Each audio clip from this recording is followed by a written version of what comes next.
because I want to kind of share two schools of thoughts and give you some ideas and questions to kind of think through this for yourself.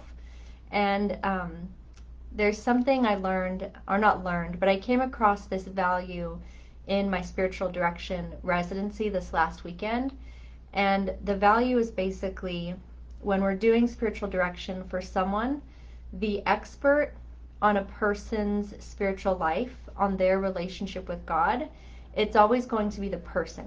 It's not the spiritual director, it's not other factors, other people. It's like that person knows best what their experience with God is and how their relationship with Him is. And so, how this applies to writing is often as writers, we want someone to tell us a path. We want someone to tell us 10 steps. We want someone to tell us, if I do this one thing, then this will be the exact result that I get, and kind of my writing journey steps 1 through 10. Like, we long for that because we long for certainty, we long for clarity, and it's so easy to look for that all around us. What I have found in my own writing journey is that the best clarity comes when I am quiet, when I am listening to what do I really want. Because again, if I'm only focused on what everyone else is saying, then the messages I get are, I need to be famous, I need to make a ton of money. Like, there's all these messages, and it's really easy to start putting my values there without taking a minute to ask, what do I want? What are my goals? What are my values?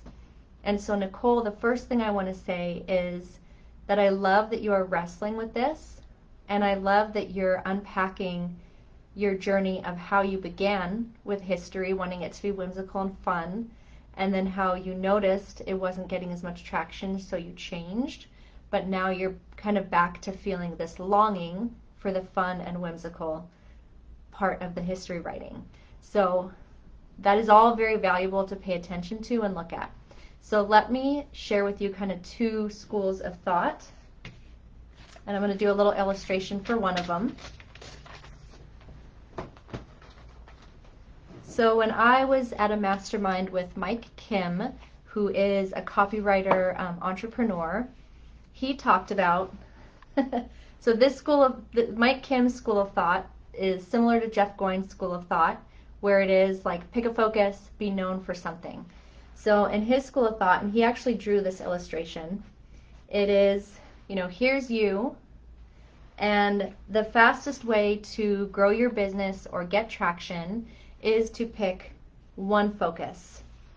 So one focus, I'll just write one thing that you are known for, so that it's easy to remember, it's easy for people to know that that's what you're about, to brand yourself, basically brand yourself. So in this school of thought, Nicole, like, you could brand yourself as a historian, or you could brand yourself as a children's author helping teach kids writing. So you'd pick one thing and you would just only talk about that thing, make sure that it's connected to everything you do. And then the idea is that as you write about it, you blog about it, you share content about it, that you would attract people to listen. And as you attract people, you would also attract influencers. You'd start connecting with influencers who serve your same audience. And then that's where you could start networking, doing collaborations, doing affiliate things. And the idea in this school of thought is that if you follow this one thing long enough, become famous, make a lot of money, then eventually this one thing focus will open up opportunities. And he called this the land of whatever I want.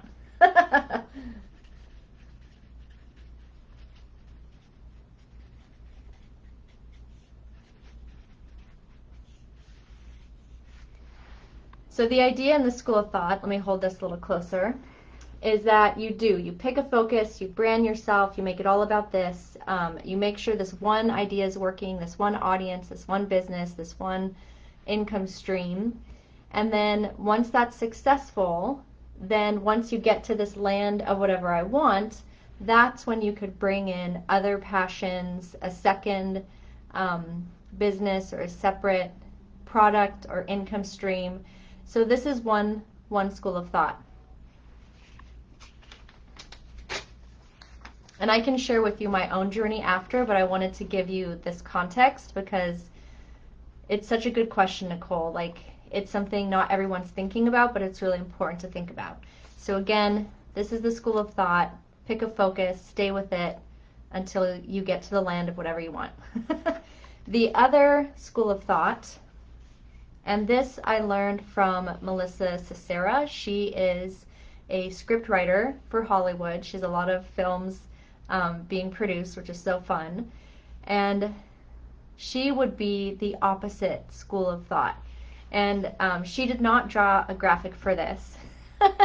So the way that I would describe her school of thought, and it's similar to another gal that I follow, Elizabeth Goddard, who's an entrepreneur.